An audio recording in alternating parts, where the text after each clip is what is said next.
We're all looking for that edge, right? That secret to unlock a little more focus, more confidence, more self-respect.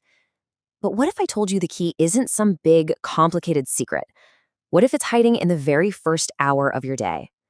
Let's break down the perfect morning habits that can genuinely change your life. Wow, this quote, it really hits home, doesn't it?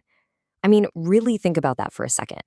Every time you wake up late and the first thing you do is grab your phone, you're not just wasting time.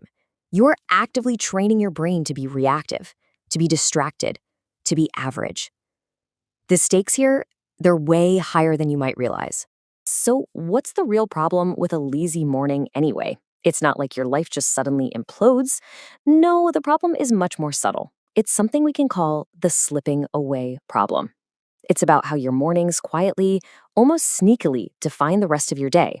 And yeah, ultimately, your whole life. And this just nails the core idea.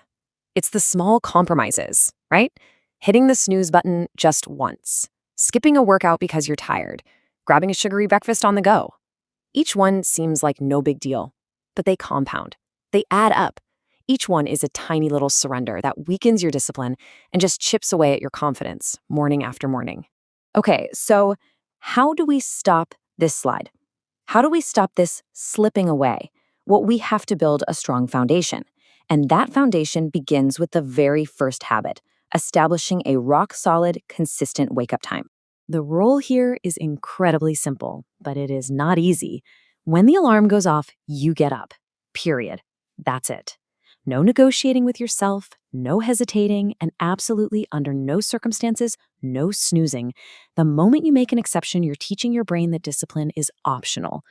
Winning this first battle of the day sets the tone for everything that follows. And what's really cool is the science behind this rule. It all comes down to your circadian rhythm, which is basically your body's internal clock. By waking up at the same time every single day, you're resetting this clock. And the result? You stop fighting to fall asleep at night. It just starts to happen naturally. You see, you control the morning, and the night takes care of itself. All right, so you're up. You've won that first battle. What's next? Let's build on that initial win. We're moving to habit 2, which is all about immediate physical movement. Now, this isn't about running a marathon before sunrise, okay? The process is simple and it's incredibly effective. First, a full glass of water to rehydrate. Then, get your body moving. Even a short run is fantastic for waking up your entire system. And finally, just a few simple exercises like push-ups or squats. The goal here is just activation, not exhaustion. And this is why it's so powerful. You're not just waking up your body, you're sharpening your mind. You're shaking off that brain fog so you have the clarity you need later for real thinking. This puts you in a proactive state, which makes all the hard tasks you have to do later feel so much easier. You've already won a battle, and you've proven to yourself that you are in control. Okay, so your body and your mind are both awake. Now they need the right fuel to perform. This brings us to our third habit, deliberate fueling. And here's a simple but really profound rule. Make your own breakfast. This isn't just about nutrition, it's about mindfulness. The act of making your own food, that is an act of discipline. It keeps you aware and intentional about what you're putting into your body. I mean, this comparison really says it all. Grabbing something packaged or from outside is reactive and, let's be honest, often careless. Preparing your own food, even something really simple, reinforces a disciplined and aware mindset. It's just another one of those small victories that build momentum for your day. And it does not have to be complicated. We're talking about simple, clean, high-protein options. A couple of boiled eggs, maybe some vegetables with curd, anything that provides sustained energy to support your focus, not just fill your stomach for an hour before you crash. So, let's recap. You're awake, you've moved, and you're fueled. Your energy and your focus are now at their absolute peak for the day. That movement primed your brain, that fuel is giving it clean energy. Now it's time to leverage that with our fourth and final habit. Deep work first.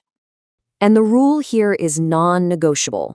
You tackle your single most important, most difficult task first thing, and you aim to finish it before 11 a.m. Why?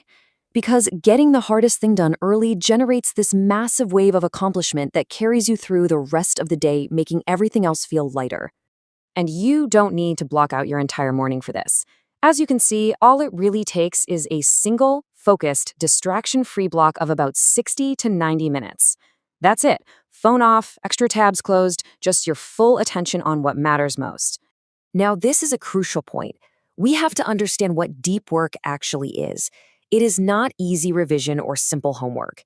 It's the work you tend to avoid, the difficult subjects, the complex problems, the projects that require genuine, uninterrupted thinking. That's what you need to prioritize. So we've got these 4 powerful habits, but honestly, none of them work without one single vital ingredient. So let's talk about what holds it all together. The key is daily consistency. And please, please remember this. You don't have to execute this routine flawlessly every single day. The magic isn't in perfection, it's in consistency. It's about showing up day after day, winning those small morning battles, and just letting the positive effects compound over time. And this is the ultimate takeaway.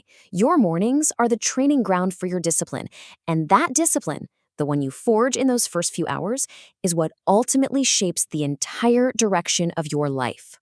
So after all of this, there's really only one question left to ask. Don't wait for a new week or a new month. The opportunity to change everything starts with a single decision. So what's it going to be? Will tomorrow be your day one?